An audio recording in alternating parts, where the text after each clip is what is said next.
been a doozy of a month. I don't know, I've been having problems with my internet all day. He's running around like a crazy horse. No luck. Okay, let's try this again. I did think about doing a part 1 and a part 2.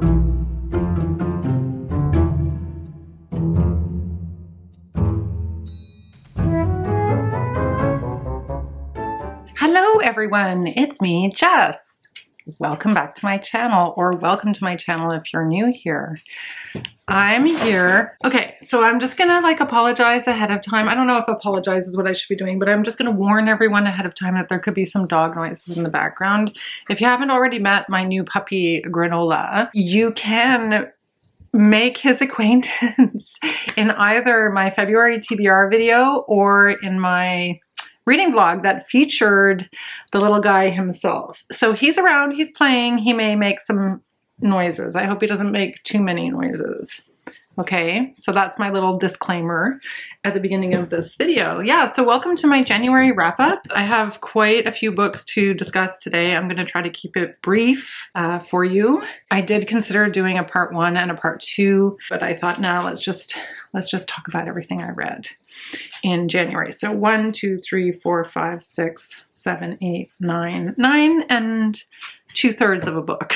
That's a lot for me. That is a lot. So I'm going to start with the books that were, I guess I'm doing them in order of preference.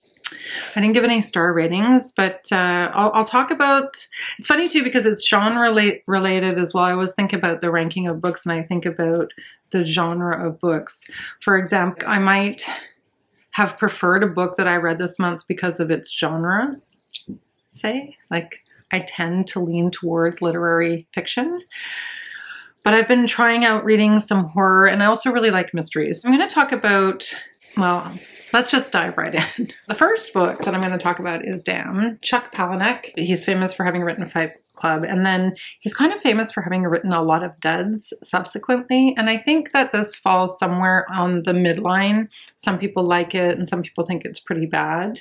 I read a lot of pretty bad reviews on Goodreads. I didn't mind this book. I didn't think it was horrendous, but then there were also parts of it that I was reading when I was reading it where I was like, ew, this is just not a good book. Damned is the story, I think it's pretty obviously inspired by Judy Blume's book for teens, Are You There, God? It's Me, Margaret, where a young girl who is just at the stage of puberty is writing, her diary entries start off by talking to God. So rather than talking to God, the main character in Damned, Madison or Maddie, every chapter starts off, Dear Satan. I think it's Dear Satan. Are you there, Satan? And she said that it started off very strangely because she dies of a marijuana overdose, which, like, is that even possible? Is it possible to die of a marijuana overdose? I should probably Google that.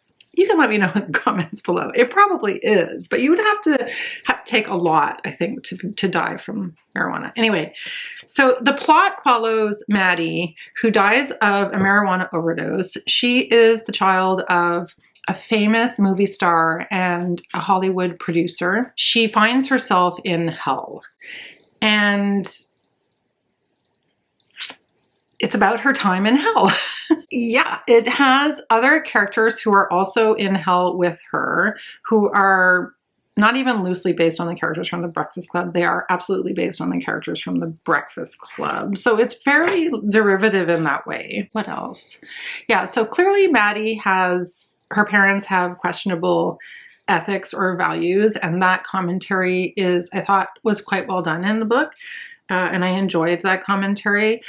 Also, hell is kind of this place where she becomes a telemarketer. It's also this place where there's like a landscape of disgusting stuff. I don't want to get into it, but that's a whole other part of the book that I found kind of not annoying, but I wasn't that interested in that part of the book. But anyway, so hell seems to be this place where you can work as a telemarketer or as a porn star. There's some crudeness in this book. But so it sort of started off with this kind of interesting idea, this interesting premise, but but it kind of doesn't have very much of a plot. I mean, she fights various demons in hell, but it kind of goes nowhere, and it just devolves into this messy book. And it's funny because it has a sequel called Doomed, which was written, and apparently that's worse than Damned, the original. And I guess he had envisioned it maybe as a trilogy, and then the third one just never got written. So I gave it a go. You know, I didn't hate reading it, but it wasn't great, let's just say. And then I was pretty excited to read Grady Hendrix because this book had gotten so much high praise on BookTube, and I was pretty pumped because I got a Grady Hendrix book, the Final Girl Support Group, for Christmas, and picked up 2 more of his books. Kind of went a little crazy on the Grady Hendrix without really knowing whether I like Grady Hendrix, which is the kind of thing that I do and maybe is ill-advised. I'm not sure. I think I just bought into a lot of the hype. But Grady Hendrix wrote this one in 2020, and it had a lot of buzz and attention on BookTube. There's lots of people who've reviewed it. I won't be adding anything I don't think particularly new to the conversation.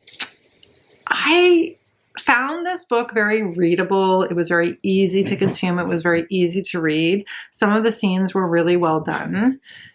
Some of the horror scenes were really, really well done. There's one horror scene in particular involving rats, which is pretty good. And I liked the premise, but it wasn't what I was expecting it to be. It's set in the late 80s, early 90s, and it's about a woman in particular, Patricia Campbell, who is in a book club. I thought it would focus more on the women in the book club, and it really doesn't. It is about Southern rich white women who are bored and don't have anything to do, and they don't really have any station in life except to take care of their family. The husbands don't treat the wives very well. Like they're very misogynist. I don't know, there were some things in this book that I think he was trying to make a commentary, but they were unsettling. So I do think he was making some kind of social commentary for a horror book, which is interesting, but some of it was just not what I had thought I was getting myself into. So he's playing with this like pop bottle. I know I'm probably not supposed to let him play with a pop bottle, but it does keep his attention and he likes it. But it's noisy as heck. Anyway, let me just try to summarize the story. So this woman, Patricia Campbell, it really is about her discovery of this man named James Harris. She discovers basically that he's a vampire. I'm not going to get into the whole story of how she figures that out, but she does figure out that he's a vampire, and she realizes that he is, well, she goes to visit Miss Green or Mrs. Green, who is a caregiver who was taking care of her mother-in-law and was attacked in their home, and she goes to visit her to check on her to see how she's doing. And Ms. Green explains that the kids in the black neighborhood where she lives have been disappearing. They seem like they're drugged, they're being abducted or being abused. So I think he does deal with this issue of back then, and obviously even now, that kids in black communities their deaths or their abductions are not taken as seriously as they would be if it was in a white neighborhood. So he deals with that. I wasn't expecting that. What happens is, it's really interesting actually the way I think he handles it fairly well, because one of the white women who goes with Patricia to visit Ms. Green, and where they're talking about the disappearance of these black kids, her name is Kitty, she says things like, you know, is it happening because of the super predators? Or, you know, is it drugs? Are the kids on drugs? So it's all this blaming of the community itself for the problems within the community, as opposed to this white man who is ultimately abducting these kids. So that I thought was really interesting. But James Harris, the man who turns out to be the vampire, and I don't think that that's spoiling anything, because early on in the story we find out that he's the vampire. There's just some stuff that I didn't appreciate as much in the book. Like there's a lot of, even though he attacks victims and he sucks their blood out of them, he does it in a pretty lewd way, and it's very sexualized. So that I didn't think I needed that. Like I didn't think that needed to be included. I'm not sure if Grady Hendrix is making a commentary on just how horrendous this vampire character is, or if it was just added to be sensational. I still haven't really figured that part out. Shh. Also, like, one of her son is obsessed with Nazis, and that doesn't ever get explained. I mean, quite a few of the white women get attacked by the vampire. Anyhow, I'm not sure if other people who read this have comments about that. I'd be curious to see what your take on it is if you have read it. I'm probably going to pick up another Grady Hendrix just to try to get a better sense of if I like this author or not. Didn't love it, didn't hate it. I don't know what kind of a star rating that is. I think it was probably because it was overhyped that I was going into it with these expectations, and it wasn't. The title is really deceptive. I mean, because the title is The Southern Book Club's Guide to Slaying Vampires. It's not really like about the book club, and it's not, I don't know, there's only one vampire. So then I read a mystery, which I really enjoyed, Such a Quiet Place by Miranda. This was really good, actually. I really enjoyed this. There were lots of twists and turns in this story, and I thought it was a unique kind of a story. It was published in 2021. The story follows Ruby, who is returning to her neighborhood. It's a very small little enclave. There's a little drawing in the front of the book. You can see that the houses are very close together. So it's not a, what do you call it, like a locked room or a closed box mystery per se, but it kind of is because it's in this small community. The story follows Ruby, or the main character is Ruby. Well, the main two characters are Ruby and Harper. Harper and Ruby are former roommates, and Ruby is coming back to Harper's to collect her things after having been exonerated of a double murder of their neighbors. Fiona and Brandon Truitt come back to the neighborhood after having been exonerated, and a lot of people in the small neighborhood community testified against her. Harper is the only person who testified not against her, but in support of her. One of the characters in the neighborhood is a cop. His name is Chase, and he kind of, well, he really led the gathering of evidence against Ruby in this notorious double murder. And nobody really knows. I mean, it's one of those mysteries within a mystery. The first mystery is, did she really kill the neighbors? If she didn't kill the neighbors, then who killed the neighbors? So there's that. And then the other mystery is, why is she coming back? It's implied that it's for revenge, but we're not sure. It's not clear. We still don't know if maybe she really did murder the neighbors. So it's actually pretty, I thought it was pretty good. Pretty enjoyable, quick read. It was fun. The ending was a bit but I forgive it. I forgive it that.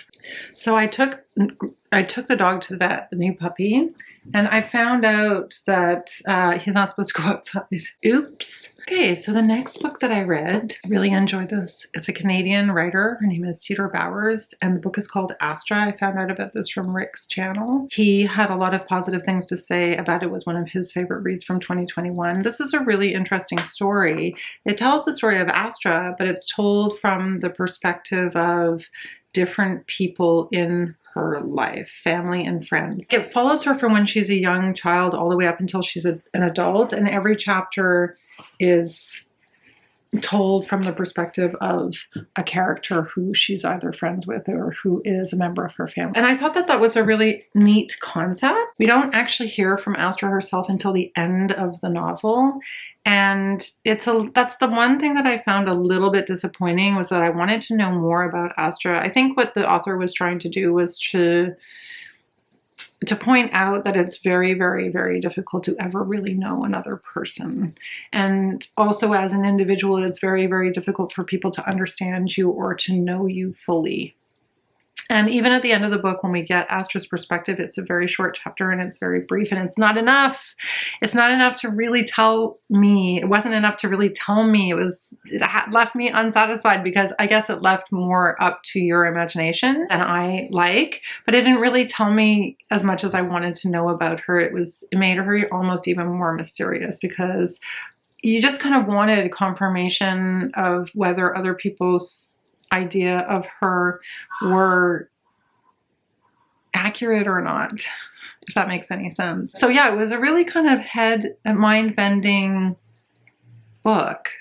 And it left me thinking a lot about, you know, this, it's really a true representation of how impossible it is to ever really know another person, or for them to ever really know you. But just to explain the story, it tells the story of Astra, who was born on, it reminded me a little bit of the ranch from the Manson family. Like, it was that level of, I did do a review on my Instagram if anybody wants to go and take a look. Here's what I said. This book leaves you wondering if anyone can ever really and truly know another person at all. Astra's story is told from the perspective of other people in her life. The novel begins with Raymond's point of view, that's her father. It weaves through all of the other 10 characters in the 10 chapters that describe her life, and they're all written from an outside view of Astra. So that's pretty interesting. She grows up on this farm commune in BC called Celestial. Because of the narrative structure of this book, it was a little bit difficult to feel like you ever really knew Astra. Her life is really told by the other characters, and you're not sure if they're reliable or not. They didn't seem to they were really lacking in empathy for her, and I was really surprised by that. Like, that made me feel a bit sad, like just about society, about how judgmental other people are or can be. So they weren't like likable characters themselves, I didn't think anyway. And they were really talking about Astra kind of from the perspective of like what they wanted from her, or what they wanted out of her, and whether she gave it to them or whether they didn't, which I think was a commentary that maybe the author was trying to make. In the end, I really liked this book. Wasn't the favorite of the books that I read this month. The structure just made it a little bit hard to follow a narrative, but I still found it really interesting, and it's really stayed with me. So I would recommend it for sure. Next is Breasts and Eggs by Mieko Kawakami. We read this for the Found in Translation book club. I really liked this book. I really enjoyed this book. It's translated from the Japanese. This book follows 3 women in modern day Japan and is told in 2 parts. In part 1 and part 2 follow their 2 sisters, Makiko and Natsuko. Makiko lives in Osaka, where the girls are from, and Natsuko has moved to Tokyo. Part 1 tells the story of Makiko's kind of journey and dreams and aspirations, and part 2 tells the story of Natsuko's journey and dreams and aspirations. Part 1 also includes some storytelling about Makiko's daughter, Midoriko, who is a teenage girl and is struggling with her becoming a teenager and all the mysterious things that happen to you when you're approaching teenage years. She actually is mute for the entire part of the first story, and we learn about her thoughts and what she's going through journal entries, which I thought was really well done. But the 2 stories put together really give us a portrait of what life is like for women in modern Japan. I thought it was just really insightful, and I thought, like, it was told from a perspective that I've never really thought about before. The first story tells about Makiko's desire to have breast augmentation surgery, partly because she's very dissatisfied, like she has a very poor body image and she's very dissatisfied with her body, partly because she thinks she'll make more money as a result, which is probably true. And then the second story talks about Natsuko's desire to have, well, she's uncertain about it, but the idea that she may want to have a child, but she doesn't think she can do that with a partner. So it's a look at fertility and artificial insemination and how she could potentially fulfill that desire or that dream. And it was really good and unexpected and leaves you with a lot to think about. So this is a really nice passage that I marked. It's about Natsuko's reminiscing about she had one boyfriend in her life and she hasn't really had a boyfriend since. At this point in the story, she is hearing the song Wouldn't It Be Nice by the Beach Boys. I can't remember the context in which she's hearing the song. Oh, they used to go to karaoke and they would sing this song. And she's just reminiscing about that. She's in the karaoke place and she puts the song on, and Kawakami writes, "I watched the words come and go. I couldn't even blink. I felt unbelievably sad. My throat quivered. I placed my palm against my chest. I knew that me and Narus, that was her boyfriend, were still alive and everything, but the people we were then, back when he sang to me, were gone forever. It hurt so bad, I thought my heart was going to pop. It pained me to remember Narus, the teenage Narus who was gone now, the way he'd felt about me back then. He really cared about me, even though I was a lost cause with nowhere to go. Wouldn't it be nice if we were older, we could say goodnight and stay together? Wouldn't it be nice? Wouldn't it be nice?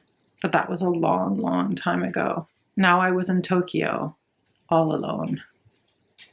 So her writing, even the translation, I'm sure there were things that were lost in the translation. I still thought it was pretty well translated.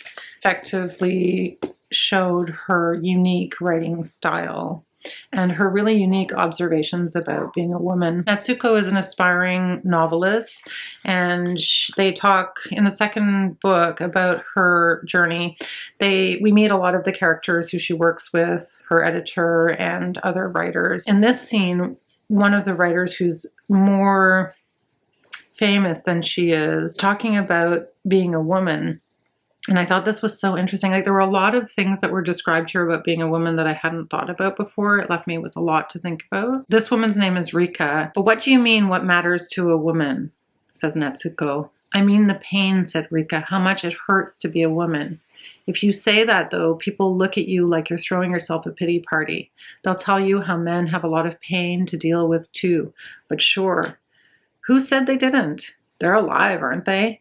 Of course they live with pain. The difference is who's putting them through that pain. How can they make it better? Who's to blame for hurting all these men? She exhaled through her nose. Just think about it. They're on a pedestal from the second they're born, only they don't realize it. They're taught to believe that their pet make them superior and that women are just there for them to use however they see fit. Then they go out into the world where everything centers around them and their and it's women who have to make it work. At the end of the day, where is this pain that men feel coming from? In their opinion, us. It's all our fault. Whether they're unpopular, broke, jobless, whatever it is, they blame women for all of their failures, all their problems.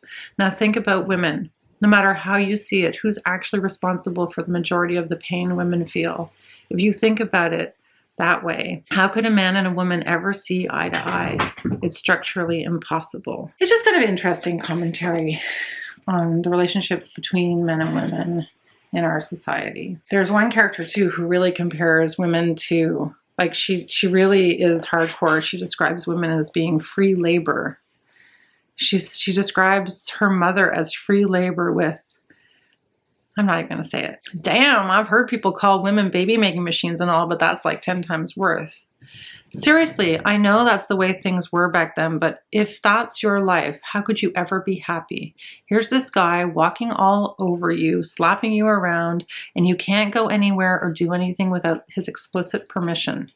You can't even leave the house. That's slavery. Why should you have to put up with some random dude just because you're married? Anyway, I always thought she was putting up with it for us. I assumed she hated my father every bit as much as I did, but tolerated him because she had to. She never complained, just laughed.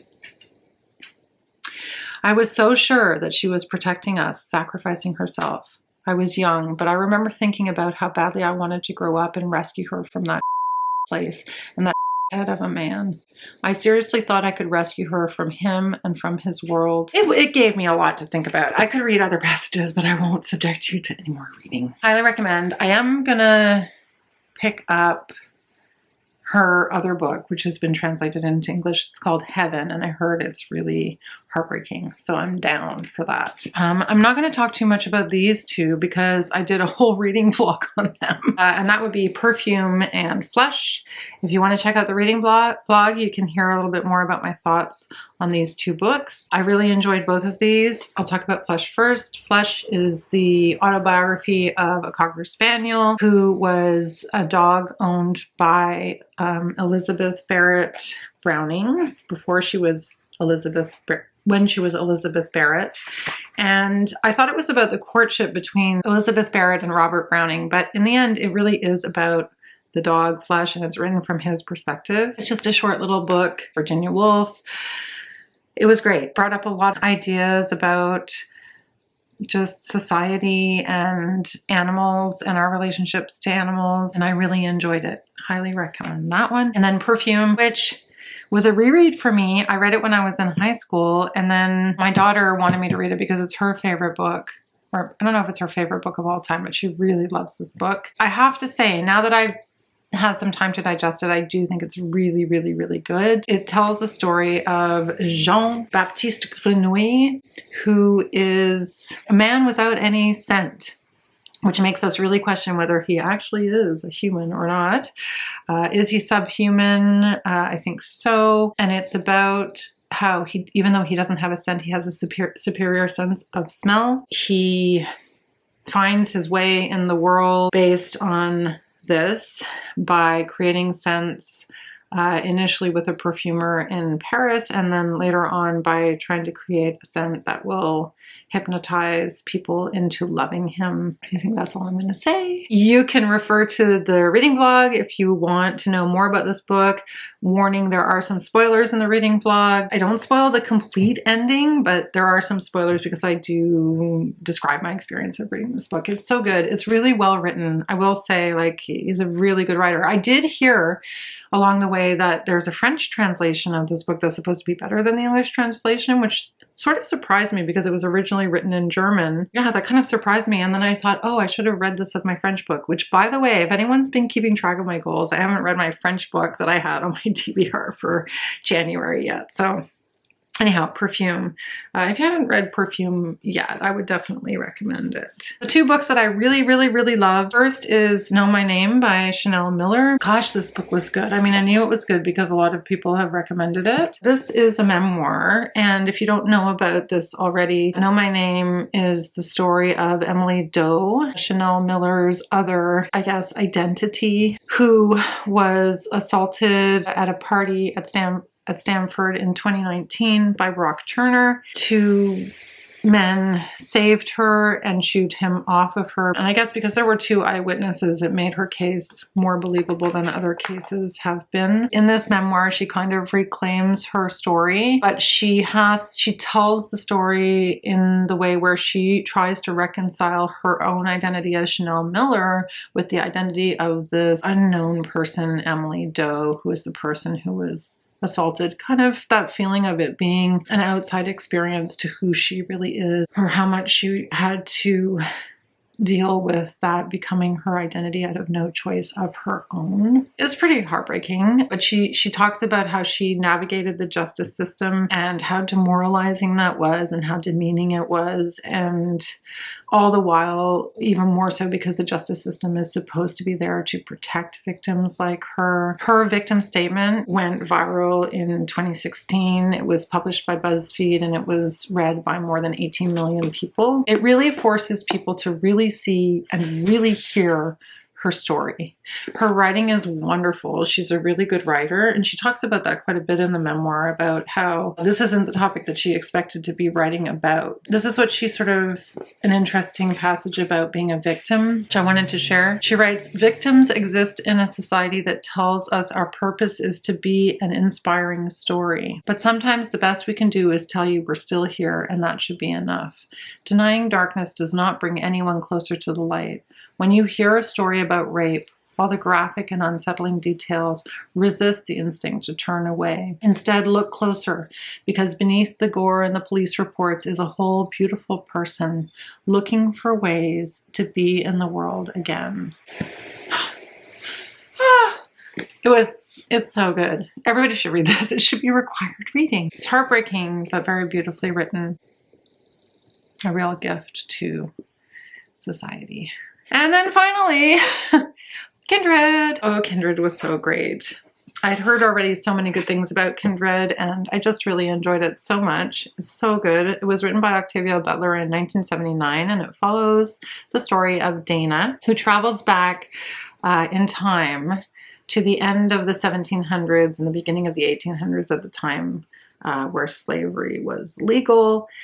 She doesn't know why she's traveling back in time. Initially, she goes back and finds herself in a situation where there's a white boy drowning and she saves him. His name is Rufus. She travels back from the 1970s. So we go back and forth from the 1970s to this other time. But most of the story is set in the historical slavery era. And Rufus is the son of a white slave trader. And when Dana goes back in time, she finds herself living at this time as a slave. So she's not actually owned by anyone, but she's not free either because she's a Black woman.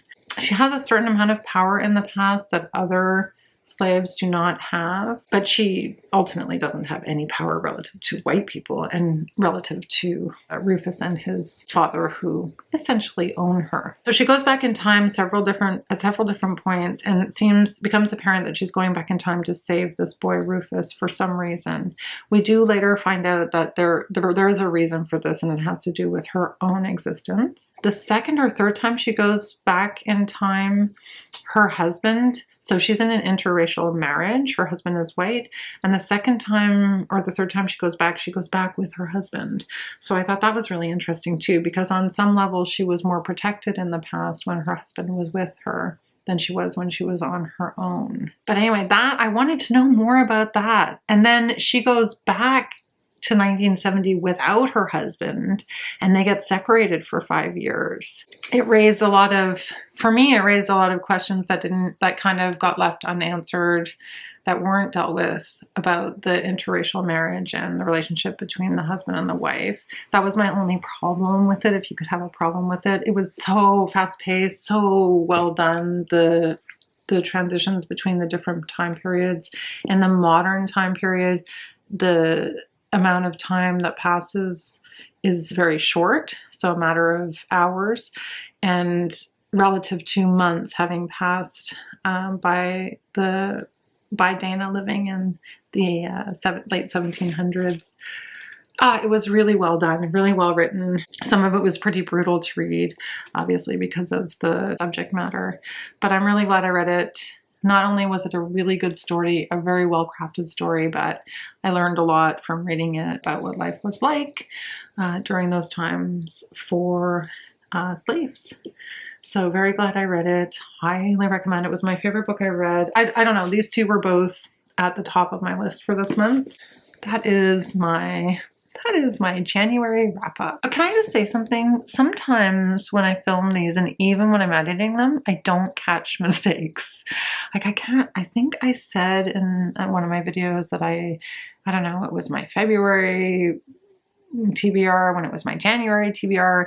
I just want to apologize ahead of time for any mistakes. I just want to put a blanket apology out there for the mistakes that I make that I don't catch while I'm editing. Anyway, I will stop talking now. It's time to end this video. I hope that you enjoyed this video. If you like this video, you could give it a thumbs up. You could subscribe to my channel if you like the content. That would be fantastic. And I hope to see you in the next one. Bye for now. Bye for now.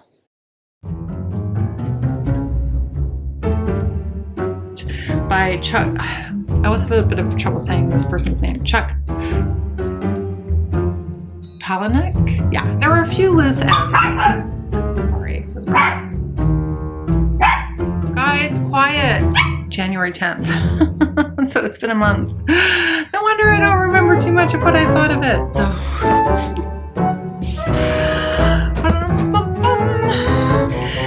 that's a lot of talking.